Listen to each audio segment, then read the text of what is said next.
Okay, so in this video, we get to move on. With the chain rule, product rule, and quotient rule, we are pretty well equipped to tackle any type of derivative, at least while working with basic power functions or different extensions of just power functions. Eventually we're going to get into how do we do this with exponential functions and logarithmic functions and things like that.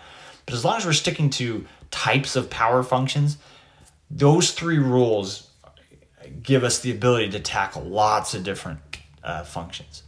So now we're going to talk about higher order derivatives. What do I mean by that? Okay, what if I want to take the derivative, what if I wanted to take the second order derivative? What does that mean? Okay, well, we have our function. F of x is equal to x to the sixth. And of course, I know how to take the derivative. Right? This is just simple power rule, 6x to the fifth. Right? That's what we call the first order derivative, or the first derivative. Well, what does that mean about the second derivative? The second derivative is simply just taking the derivative again. Taking the derivative of the derivative. So my second order derivative, we notate it with a double apostrophe, is just taking the derivative of 6x to the fifth in this case, or taking the derivative of the derivative. Well, that coefficient's going to stay. The derivative of x to the fifth is 5x to the fourth. So I can simplify that and I get 30x to the fourth. So that's my second order derivative.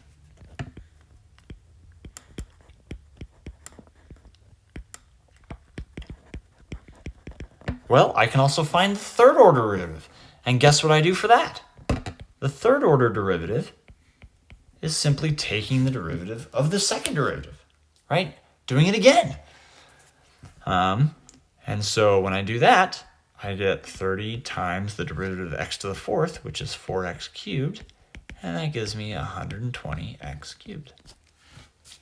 And so on and so forth. So pretty straightforward, right? These higher order derivatives is just simply me taking the derivative again. Taking the derivative of whatever derivative I left off on. When I get to my fourth derivative, though, instead of continuing to do these tallies, I'm just going to put a parentheses with the number 4 up above the f. Take the derivative of 120x cubed. It's power rule again. I get 360x squared. Okay. So, and once again, this would be my third order derivative. And this would be my fourth order derivative. And of course, I can keep going if I want to. I can go to the fifth order, sixth order. I can go as much as I want with these higher order derivatives. But that's all it means, is you're just taking the derivative over and over again. Okay. Let's talk about notation. Okay, so we've already seen how notation works with function notation. You just use these apostrophes until you get to 4, and at that point, everything else is just numbers. So to be clear, right, if I had kept going, this would be the fifth derivative of x. Okay. Well, if I don't want to use function notation, and if I'm just using y, I can, of course, still use apostrophes, right? I could go this route where I'm just saying, oh, there we go. I could just go this route where I just say, oh, my first derivative of y is y prime, second derivative is y double prime, third derivative is y triple prime, right? I could, of course, just go that route. But my other option is using Leibniz notation. Okay? So, how do I notate my first derivative in Leibniz notation? Well, we just looked at this last time. It's dy over dx. Okay? Couple of reasons, right? This is infinitesimally change in y over infinitesimally small change in x, because that's what a derivative is. It's an instantaneous rate of change. But the other reason is I often use, right, we often use d over dx as shorthand for taking a derivative. And so if you take the derivative of y in terms of x, d over dx times y, you get dy over dx. Well, if I take the second order derivative, okay, so this represents my first derivative.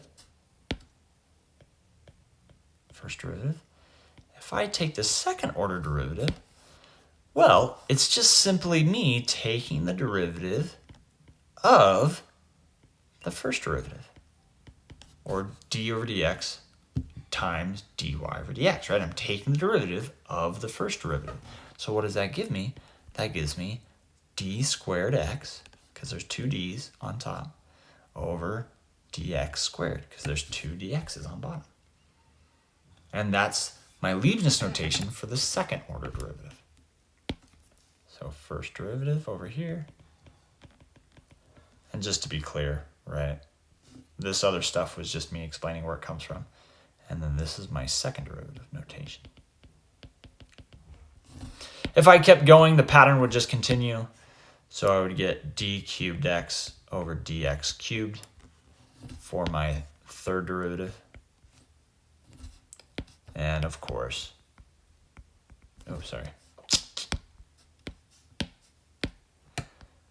d fourth x over dx to the fourth for my fourth derivative. Okay, we got that out of the way. All that boring notation stuff. Okay, so let's make sure we understand what we're doing here. Okay, so let's say I've got f of x equals 7x squared minus 5x plus 7 raised to the 6th power. So let's say this is my function. And I want to find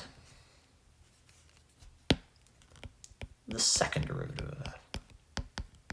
What's the second derivative here?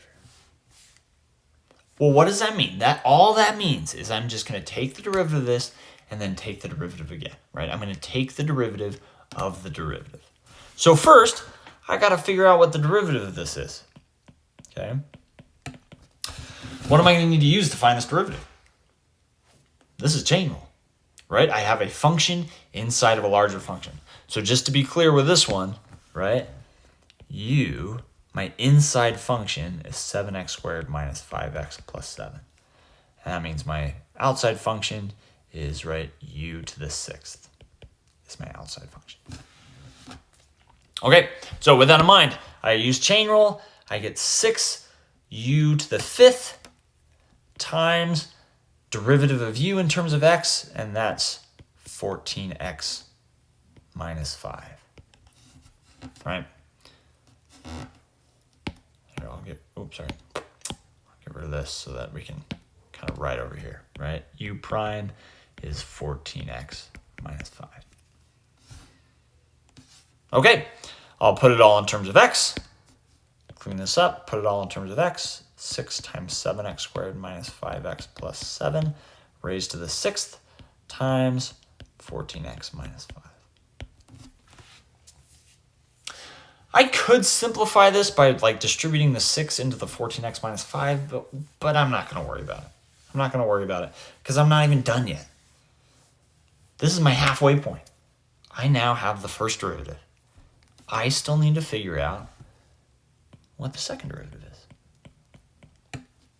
But with the second derivative, this gets a little trickier. What am I going to need to do to find the second derivative? Turns out, I'm going to need to use product rule. Because I have one function multiplied by another function. This requires product rule. Okay, so I'm going to go ahead and call this function my first function. And this second one my second function, right? My front function, back function, however you want to think about it. Right? So let's go ahead and put that up here. So g is equal to 14x minus 5. F is equal to 7x squared minus 5x. Oh, sorry. Oops. I forgot the 6 in front. So 7x squared minus 5x plus 7 times the raised to the 6. Recall, for product rule, I'm going to need to figure out the derivatives of both of these, derivative of the front and the derivative of the back function. So let's see. G prime is equal to, well, that's just linear, so my derivative is just 14. Okay. Derivative of f, once again, requires the chain rule. Oh, sorry, and I have written this wrong this whole time. This right here should be a raised to the 5th power. Same thing up here. That's raised to the 5th power. Okay, so once again, it's just chain rule. I'm going to bring down the 5, multiply it by the 6, 30. I'm going to keep the inside function the same. I'm going to decrease 1 from the exponent, and then I'm going to multiply it by the derivative of the inside function, which we already knew, 14x minus 5. Okay, and now we get to put this all together. Woohoo! So, what do we get? So I'm going to do f times g prime. Let's see. What is that? 6 times 14 is 84. So I get 84, 7x squared minus 5x plus 7, all raised to the 5th. So to be clear, right, that was these two multiplied together. F times g prime. Okay. Plus, product rule, you add the two different products.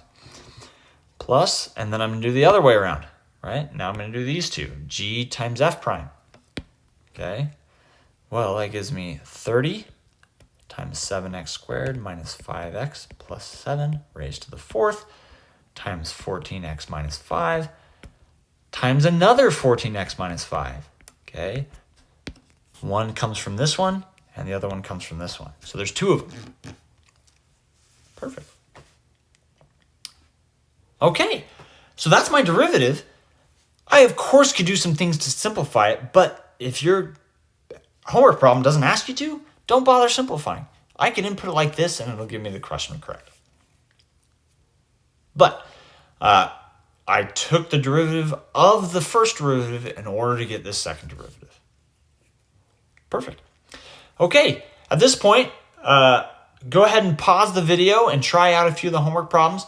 But when we continue this video, we're going to talk about one of the major applications of these higher order derivatives.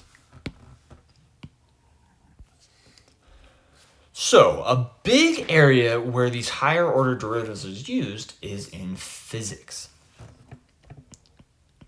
Okay, and to be clear, it's really only applicable up to the second order derivative. Past the second order derivative, I think the third order derivative has a name in physics, but then fourth order, fifth order, sixth order, it's not actually that useful, and so they don't get a name. But the second order derivative actually ends up being really, really useful. And here's why. So to help us understand it, let's all go ahead and consider an object in motion. Okay? So let's consider a function s that's a function of t. And so here, s is going to represent position, or if you want to think about it as distance, that's also okay. That might help you make more sense of it. And t, of course, is going to represent time. So we're looking at an object in motion over a specific time, and this function is measuring the position of that object. Well, what would the derivative represent? What's the derivative? What would the derivative represent? Now, the key to understanding this is remembering, so I'm actually going to write it out here. Remember, what is a derivative? The derivative is a rate of change. Specifically, an instantaneous rate of change. So if I think about this, and because this is now a real life example here, if I think about an object moving, right, we're measuring the position of the object over time. If I want to look at the rate at which that object is moving, right, how is the position changing over time? What does that sound like? Well, it turns out this is velocity. Okay? The rate of change of position over time is velocity. How is the object moving over time, right? Or if you think about distance, how is your distance changing over time? Well, that's speed, that's velocity. So the first derivative is velocity. Well, what about the second derivative? Oh, sorry. I was going to do this one in red. What about v prime? Or, once again, the whole point of this is that it's a second order derivative. The second derivative of position. What is this?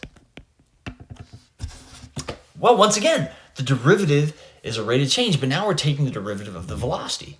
So think about this. What measures how velocity is changing?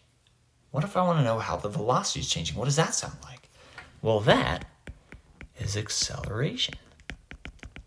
So acceleration is a second order derivative. Okay.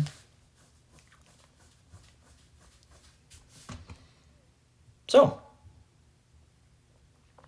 this is where higher order derivatives actually become very useful, is if we're measuring acceleration. Then we need to be able to calculate the second derivative.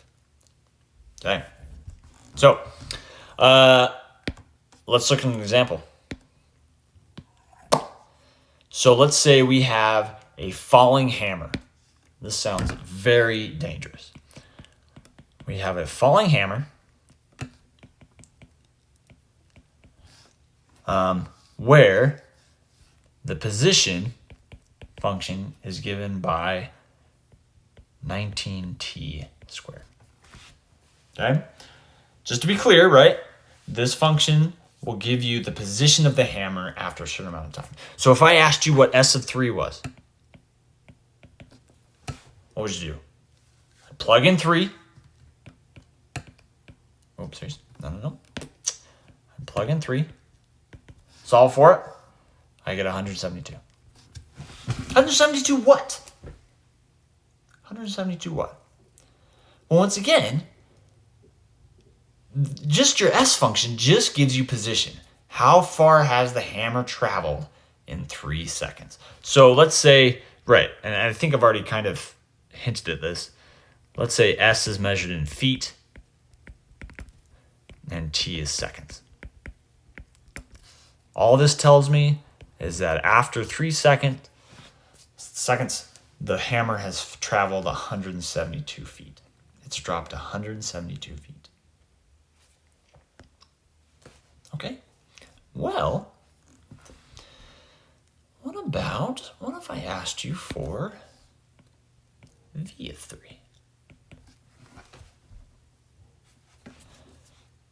Well, velocity, once again, what did we decide? Velocity is just the derivative of the position. Oops, sorry, but I'm doing this. But I'm evaluating this at 3. Oh, goodness. No. There we go.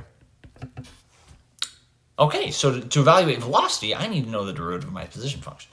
What's my derivative? My derivative is 19, and then I use the power rule. Derivative of 2t, or derivative of t squared is 2t, so I get 38t. But then, of course, I need to actually plug in 3. So I'll plug in 3, and I get 114.